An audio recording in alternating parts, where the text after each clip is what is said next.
Avec Christian Gagean, Christian, ce week-end, l'USC se déplace à Lyon et c'est pas un euphémisme de dire que c'est le cadre du championnat, donc un déplacement qui va nécessiter toutes les forces vives ou en tout cas celles qui sont disponibles sur le terrain.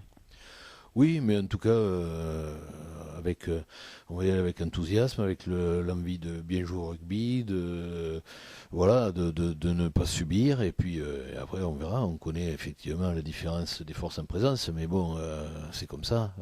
On le sait avant le championnat, et puis bon, Lyon a montré effectivement qu'ils avaient des résultats qui étaient conformes à leurs ambitions et à leur effectif et à leur budget. Donc on va pas y aller en victime expiatoire, on va essayer justement de rivaliser, au moins dans le jeu, et puis on a les garçons pour sur le terrain, on a quelques jeunes qui ont les dents longues, on a un effectif relativement équilibré malgré nos petits soucis de blessure, mais ça n'est pas une excuse. Alors comment on a retravaillé la semaine là, après la déconvenue face à Bayonne, c'est une très bonne seconde mi-temps et puis au final vous êtes même privé du bonus défensif, ce qui est dommage.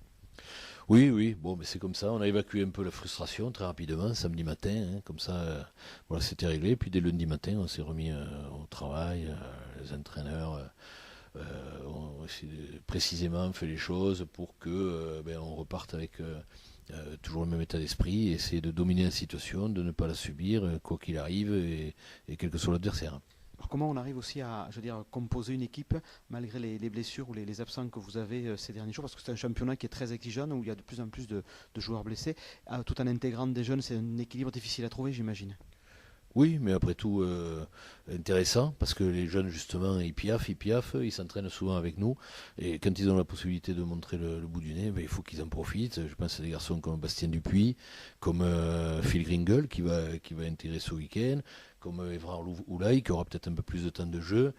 Bon, à l'instar d'un Pierre Morès qu'on devrait pouvoir utiliser 30-40 minutes de temps en temps, qu'on est obligé d'utiliser 80 minutes à tous les matchs, et donc c'est un peu plus dur pour lui, mais au moins ça l'endurcit et ça lui permet de progresser. Bon, mais c'est comme ça, on essaie d'avancer dans ce sens. Alors au sujet des absences, il se murmure dans les milieux autorisés, avec des guillemets, hein, que le club est à la recherche éventuellement de un ou plusieurs jokers médicaux, ou en tout cas de joueurs en prêt pour essayer d'étoffer votre effectif. Qu'en est-il actuellement?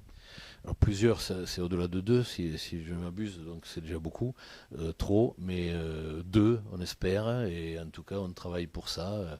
Voilà, quand on aura réussi, si on n'y parvient, on donnera les informations, mais effectivement on travaille pour étoffer l'effectif, parce qu'on a des manques pour la saison, en particulier Cédric Guironnet et Lionel Badiou, qui ont très certainement fini leur saison, ou au moins jusqu'au mois de mars, quoi. Juste un mot sur la dernière recrue qui était arrivée hier, on le connaissait, c'est Felipe Berchesi, on l'a vu œuvrer en Coupe du Monde avec beaucoup de satisfaction dans les rangs carcassonnais. Un mot, Christian, sur ce joueur. C'est un joueur, comme on le pensait, intelligent et qui très vite va s'adapter, trouver ses marques. Voilà. Donc c'est pour ça on le prend à Lyon, même s'il est pas remplaçant, il est quand même dans le groupe, de façon à ce qu'il prenne un contact le plus possible avec ses partenaires, et puis très très vite il va bien nous aider, parce que on peut pas faire avec un seul joueur un numéro 10 toute l'année, et même si Adrien Latour donne entière satisfaction, et en particulier au tir au but est très présent. Voilà, et on connaît Adrien, hein, on connaît ses qualités, mais c'est important d'avoir une alternative. Merci Christian. Avec plaisir.